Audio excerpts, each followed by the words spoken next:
Bueno, pues esto por supuesto que ya lo hemos visto en clase, pero estos vídeos son para la gente que no estaba pudiendo ir los últimos días, sobre todo por causas del COVID, o bueno, por las causas que sean, porque estaban confinados o por lo que fuera, que no habéis ido, y también que os sirvan para repasar, ¿vale? Yo creo que a partir de ahora sí lo iré haciendo con todos los temas, y así lo tenemos para repasar más fácil.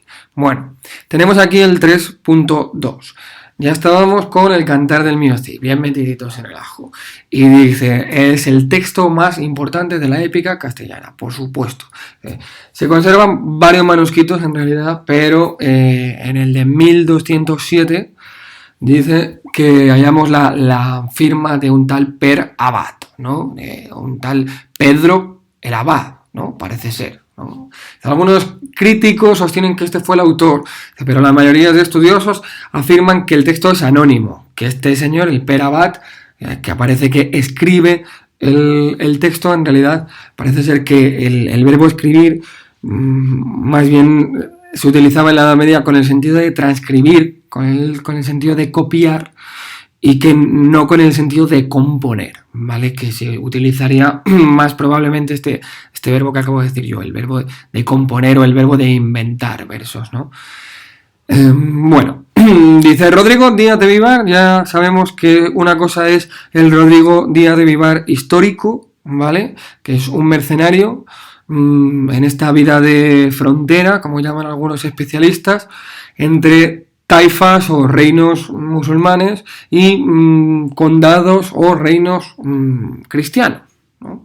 Esta vida que a veces luchaba bajo el mando de unos, de los musulmanes, o bajo el mando de señores cristianos o de reyes de un señorío o de otro, ¿no?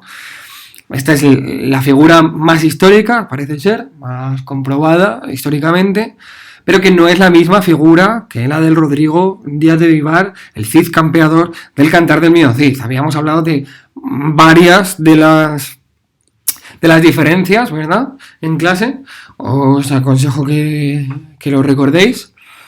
Espero que hayáis tomado nota, etcétera. Y bueno, si queréis, hay de sobra información de este tipo por internet por si la queréis ampliar, desde luego. Lo que tenemos que saber es que en el Cantar del Mío Cid se nos cuenta lo siguiente, ¿verdad?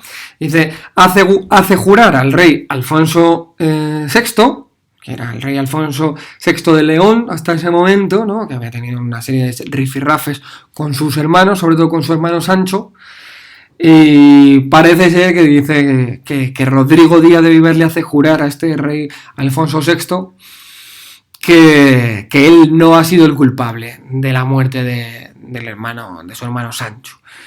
Y dice, es este motivo por el que es desterrado de Castilla. Dice, la obra entonces recoge las hazañas del Cid desde que es desterrado de Castilla hasta que conquista Valencia, obtiene el perdón real, etcétera, ¿no? El tema central ya habíamos dicho que es la recuperación de la honra por parte del Cid, que la pierde en 2 ocasiones y que la recupera en las 2 ocasiones.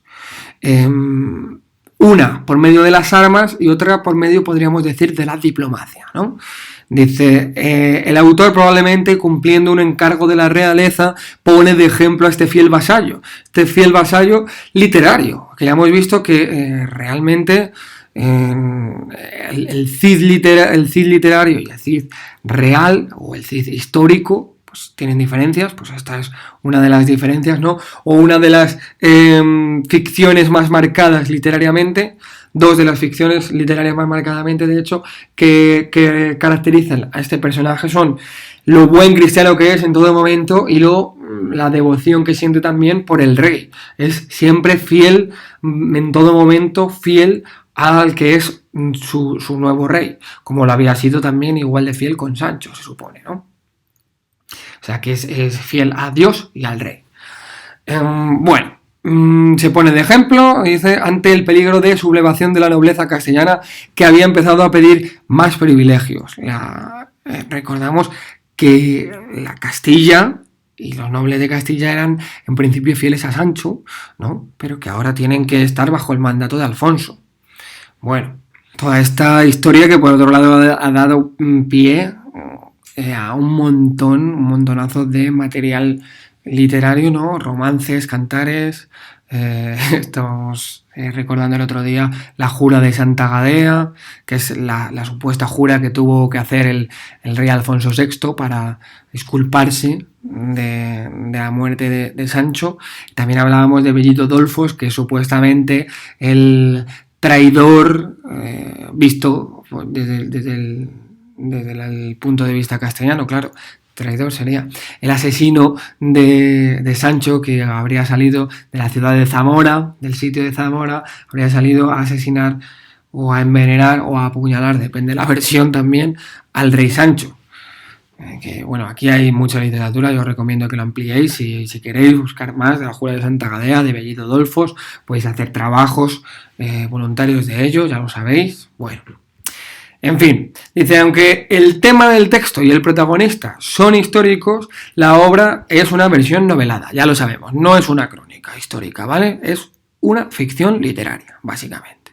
Dice, el estilo del cantar es culto. Bueno, digamos que generalmente se piensa que es popular, es de creación popular, pero claro, como es una historia tan conocida, pues con el paso del tiempo se habrá ido embelleciendo, ¿no? Y añadiendo seguramente más versos, y los copistas que probablemente pasasen esta cantar de tradición oral a escrito, pues lo fueran embelleciendo o lo fueran regularizando, dentro de que ya sabemos que el cantar no tiene regularidad métrica, ¿no?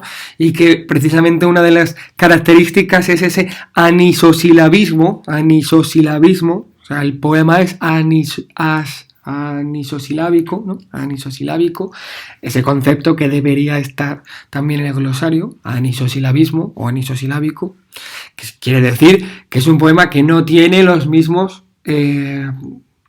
sílabas, los versos no tienen el mismo número de sílabas, ¿no? Es lo que significa anisosilábico, pero que lo pongáis en el glosario, ya lo habíamos dicho en clase. Bueno, dice, el verso no tiene medida, no tiene una medida fija, ya le estuvimos contando, además lo pone ahí, entre 10 y 20 sílabas. No hay estrofas tampoco definidas, sino más bien tiradas de versos, ¿no? También decíamos que esto de tiradas de versos también lo usábamos cuando hablábamos de los romances, que los romances son tiradas de versos irregulares. Bueno, en fin, luego lo repasamos, lo de los romances. Dice, tiradas de versos que pueden variar desde 3 versos seguidos hasta más de 100 versos seguidos sin parar, ¿no? Dice, es curioso el hecho de que el héroe siempre se muestra sumiso al rey, ya lo acabábamos de decir, que implora su perdón tras haber sido desterrado. Dice, esto ha hecho suponer, aparte de la crítica, que el texto fue usado como propaganda. Ya lo habíamos comentado en clase también.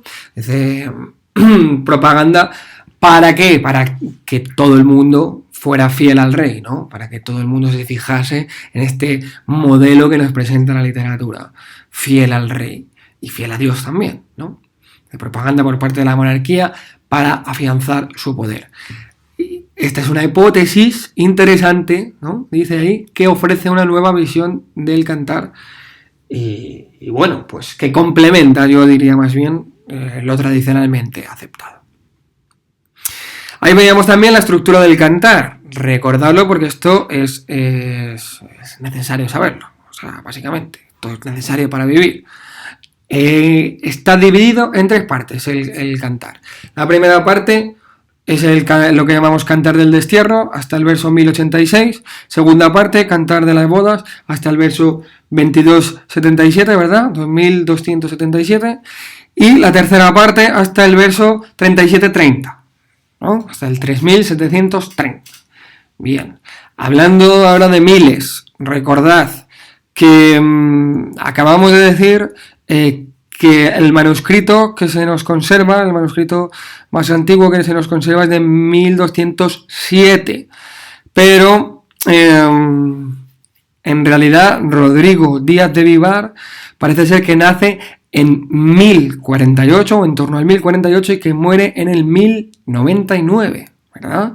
1099, con lo cual pues hay bastante tiempo desde la figura repito, del Rodrigo Díaz de Vivar histórico y la figura del Rodrigo Díaz de Vivar literario, ¿vale?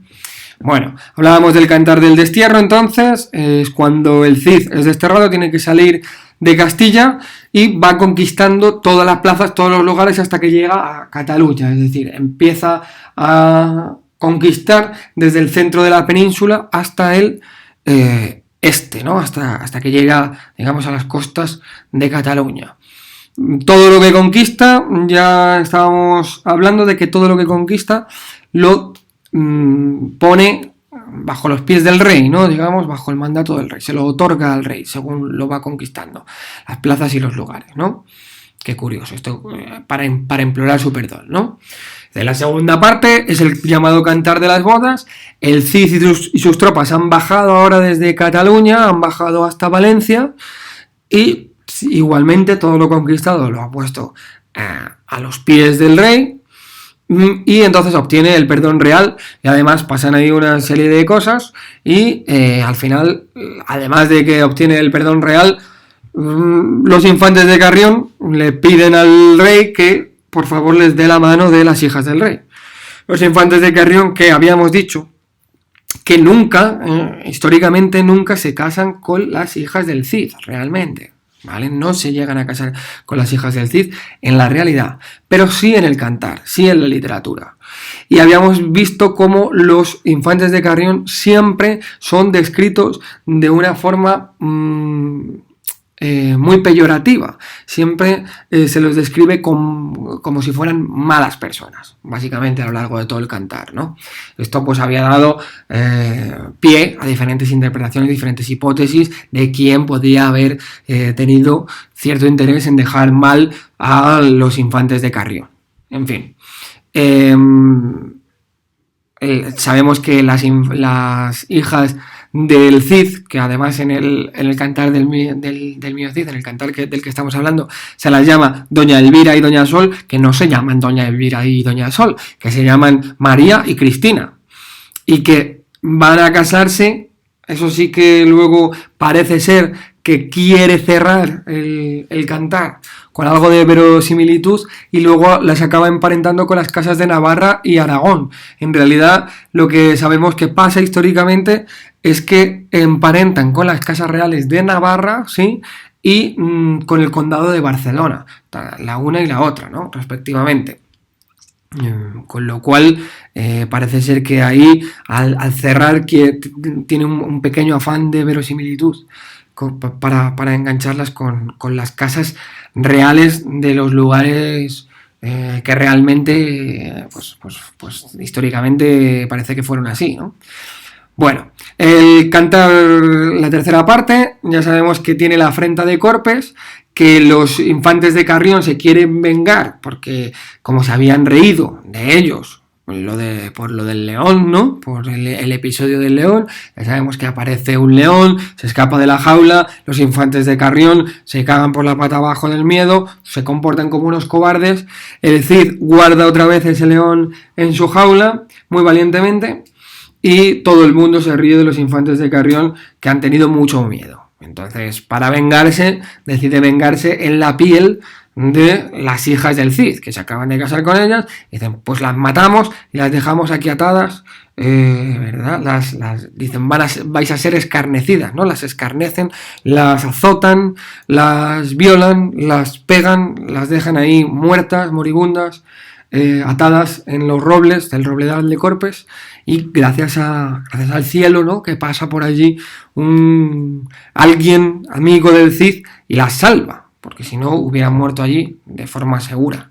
Bueno, que tengáis bien claro entonces la estructura del cantar y todo lo que pasa en el cantar. Por favor, leéis detenidamente cada uno de estos fragmentos que hemos seleccionado aquí desde el Departamento de Lengua y Literatura, ¿no? La primera parte del cantar. El Cid deja sus casas y sus tierras, pasa por Cardeña, para despedirse de su mujer, Doña Jimena, que sí que sabemos que fue Doña Jimena, se llamaba así, pero Doña Elvira y Doña Sol no, ya hemos dicho que se llamaban María y Cristina. En la segunda parte del cantar, las pretensiones, para que veáis las pretensiones de los infantes de Carrión, ¿no? Ahí tenéis los fragmentos, los leéis por favor. Y en el tercero vemos la cobardía de los infantes de Carrión y la afrenta de Corpes, este pasaje tan famoso. También está aquí, dice, Álvar Fáñez y muchos hombres del Cid van a recoger a doña Elvira y doña Sol, todo vuelve a Valencia y el Cid recibe un mensaje. Bueno, por último, el rey restablece la honra del Cid y de su familia y efectivamente aquí acaban emparentadas con las casas reales de Navarra y de Aragón, como parece ser que es más parecido a lo que ocurrió históricamente, que acaban casadas o acaban emparentadas con las casas. Una me parece que va a ser abuela o madre del futuro rey de Navarra y otra emparentada con el condado o con el conde de Barcelona. Así que hasta aquí llega el 3.2, el cantar del mío Cid. Vamos a ver a continuación el 3.3, los romances, en el siguiente vídeo.